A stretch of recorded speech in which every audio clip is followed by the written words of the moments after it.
अमेरिकी राष्ट्रपति Donald Trump के भारत पर 50% टैरिफ लगाने के बयान पर अब भारत में सियासी हलचल भी तेज हो गई है।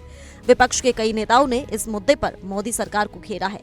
कांग्रेस सांसद शशि थरूर ने कहा कि अगर अमेरिकी बाजार में भारतीय उत्पादों पर भारी टैरिफ लगाया गया तो निर्यात को बड़ा नुकसान हो सकता है। उन्होंने सरकार से तुरंत रणनीति साफ करने की मांग की है। वहीं दूसरी तरफ और भी विपक्षी दलों ने भी सरकार की विदेश और व्यापार नीति पर सवाल उठाए हैं। नेताओं का कहना है कि सरकार को सिर्फ बयानबाजी छोड़कर ठोस कदम उठाने चाहिए, वरना भारत वैश्विक बाजार में पिछड़ सकता है। ऐसे में यहाँ पर अखिलेश यादव, शशि थरूर, राहुल गांधी, राम गोपाल वर्मा और जयराम रमेश ने क्या कुछ कहा है, चलिए सुनते हैं। भारतीय जनता पार्टी को ये बात 10 साल पहले सोचना था कि हमें अपने किसानों के हित के लिए, खेतीबाड़ी के लिए, दूध और दूध के बने हुए तमाम पदार्थों को लेकर के हमें हमेशा चिंतित रहना चाहिए और प्राथमिकता पर हमें अपने हर सेक्टर का ध्यान रखना है। उद्योग खत्म हो जाए, उद्योगपति कारोबार खत्म हो जाए, किसान बर्बाद हो जाए, नौजवान को नौकरी रोजगार न मिले तो हमारा देश जा कहां रहा है। जो लोग ये दावा करते थे कि दुनिया में सबसे मजबूत रिश्ते हैं, कोई देश ऐसा नहीं छूटा होगा जहां पर भारत को सम्मान न मिला हो, उसके बाद आज ये कहना पड़ रहा हो सरकार को, तो ये बड़े दुखद है क्योंकि हम फॉरेन पॉलिसी पर पूरी तरह असफल रहे हैं। किसान के हितों पर जो वादा किया था कि हम आय दोगुनी करेंगे, वो आय दोगुनी नहीं हो पाई है। नौजवान को नौकरी रोजगार नहीं मिला है और जिस तरह लगातार पाबंदियां लगती जा रही हैं, ये कहीं न कहीं हमारा देश संकट में है, अर्थव्यवस्था संकट में है, किसान संकट में है, नौजवान संकट में है, पूरा चौतरफा हमारा भारत घिर गया है। सर, पर जिस तरीके से ट्रंप ने जब यूएस टैरिफ लगाया उसके बाद जो स्टेटमेंट आई एमईए की, जिसमें उन्होंने कहा है कि हम बिल्कुल नहीं झुकेंगे और थ्रेटनिंग टोन हमारे साथ काम नहीं करेगी, उसको आप कैसे देखते हैं? अमेरिका से रिश्ते तो आपको रखने ही पड़ेंगे और अमेरिका से रिश्ते आज के नहीं हैं। अमेरिका जैसे ताकतवर देश से आपके रिश्ते पहले से बहुत रहे हैं। उन रिश्तों को कैसे मजबूत किया जाए और कैसे बेहतर किया जाए, इस दिशा में काम करना चाहिए और अपने हित, चाहे वो हमारे कारोबारी हों, चाहे हमारे किसान हों, उनके हितों में सोचना चाहिए। और फिर सोचने की बात तो ये है कि आज 11 साल सरकार के हो रहे हैं, आखिरकार ये कहना क्यों पड़ रहा है, क्या वजह क्यों कहना पड़ रहा है? बहुत सारे ऐसे फैसले हुए होंगे कहीं न कहीं कि आपने कुन कारोबारियों को लाभ पहुंचाने का काम किया होगा सरकार ने, कहीं वो बात तो नहीं है? क्योंकि फॉरेन पॉलिसी देश के लिए बननी चाहिए थी, फॉरेन पॉलिसी में कुछ लोगों के हित नहीं साधने थे, शायद कहीं यही बात तो नहीं है, क्योंकि अभी जानकारी बहुत नहीं है, लेकिन मुझे उम्मीद है कि भारत दुनिया में सबसे मजबूत दिखाई देगा देश। सर, प्रधानमंत्री चाइना भी जा रहे हैं। सर, प्रधानमंत्री चाइना जा रहे हैं तो हमारे डोवाल जी मॉस्को में है।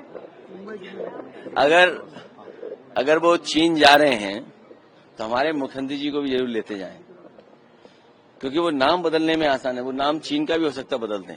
सर, उन्होंने कहा कि जी फॉर गणेश जी हमारे टाइम में, और अगर गलती से समाजवादी पार्टी सरकार आ जाती तो जी फॉर गधा, किस तरह से क्या कहेंगे? जो जैसा पढ़ाई करता वही बोलेगा, जो जिसने जैसा पढ़ा होगा वही बोलेगा। उत्तर प्रदेश को हम लोग ये बताते रहे कि 3x616 super critical thermal plant लगेगा, तो उससे हमारा किसान, कारोबार और रोजगार बढ़ेगा। आज तक मुख्यमंत्री नहीं बोल पाए होंगे। और अगर वो चाहते हैं पढ़ाई बच्चे पढ़ें, गाफ और गरीब भी तो हो सकता है। हम लोग गरीब के बच्चे पढ़ा रहे हैं, जो प्राथमिक विद्यालय में जा रहे हैं वो सब गरीब बच्चे जा रहे हैं, उन गरीब बच्चों को हम लोग पढ़ा रहे हैं। गाफ और हमारे लिए गरीब है, हो सकता है बीजेपी के लिए गाफ और गधा हो, जिसने जो पढ़ा हो वही बोल सकता है। I see. Well, I mean, I don't think that's particularly good news for us, but you know, obviously if that takes our total tariffs to 50%, then that's going to make our goods unaffordable to a lot of people in America.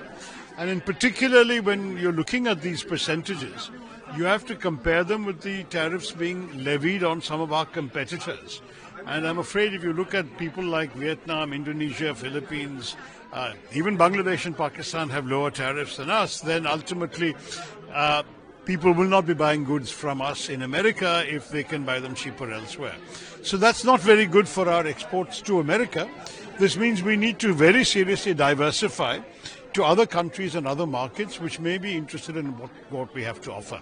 We now have an FTA with the UK. We are talking to the EU.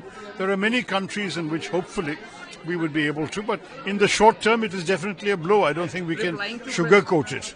When President Trump was asked about the imports of America, when we look at the Russia's export to USA, sir, he said, I don't know about what America imports from Russia, either it's uranium or petroleum products, sir. Uranium, palladium, there are various things they're importing from Russia.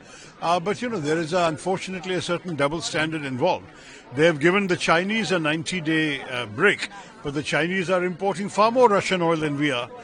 So clearly this has not been a particularly friendly gesture from a country we thought was well disposed towards us, or an administration that we thought was well disposed.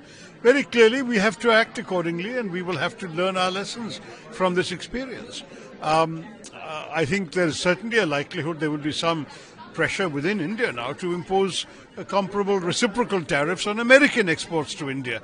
So I think we're going to have to really start looking at other trading partners much more in these circumstances. From past a decade, we have seen the entitlement of India to United States. Sir, can you see all these happening just because of this, sir? I'm sorry, because of what? Entitlement of India to US, sir. No. We engage with all countries. We keep open lines of communication to all countries. Frankly, we were importing goods from China soon after they killed 20 of our soldiers. So it's not as if we have shut down relations with anybody. We are a country that believes in having multiple relations with multiple nations and partners. So I don't think that is going to change. But the emphasis, the opportunities, the degree of involvement, etc., will all be affected by an unfriendly development like this, certainly. He has already threatened India to impose additional tariffs, and now he has done it. So, what next President Trump wants to achieve, sir? What he is doing now, sir? I think only he can answer that question, my friend. Don't ask us. Thank you so much. छिन्न भिन्न कर रहा है। अब जो इससे प्रभावित देश हैं, उनको इसके लिए कोई रणनीति बनानी पड़ेगी।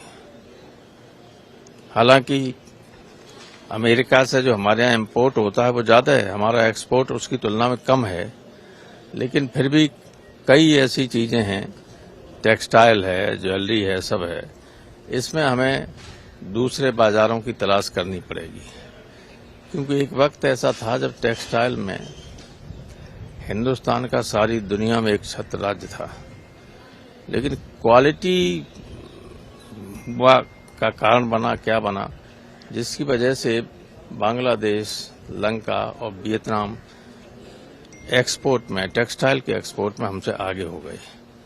हमें अपनी क्वालिटी को मेंटेन करना होगा और डिप्लोमेटिक चैनल्स जो हैं हमारे, वो बंद नहीं होने चाहिए किसी के, क्योंकि रास्ता तो बातचीत के जरिए ही निकलता है। हालांकि जिस तरह का बिहेवियर है अमेरिका के राष्ट्रपति का, अभी 2 साल का टर्म होता है वहाँ हाउस ऑफ रिप्रेजेंटेटिव का, अगली साल उसका चुनाव होगा, उसमें रिपब्लिकन पार्टी ट्रंप की इन हरकतों की वजह से हार जाएगी।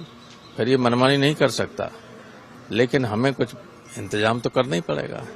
हमें अपने ये अच्छा है प्रधानमंत्री चाइना जा रहे हैं, डोभाल को इंग्लैंड, रूस भेजा है, ये सब करना पड़ेगा।